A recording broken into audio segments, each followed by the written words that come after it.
మీరు ఎప్పుడైనా మధ్యలో ఉంటే ఇద్దరు కలిసి కూర్చున్నా సరే వాళ్ళిద్దరూ వేరువేరుగా ఉన్నట్టే లెక్క.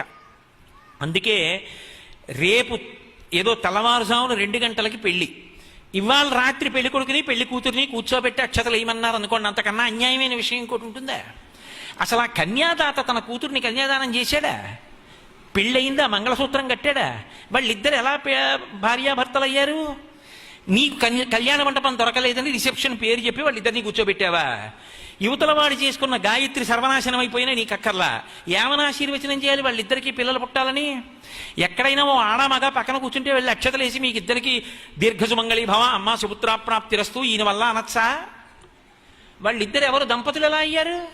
ఆడపిల్ల తండ్రి కన్యాదానం చేశాడా? పిల్లాడి తండ్రి ఒప్పుకున్నాడా?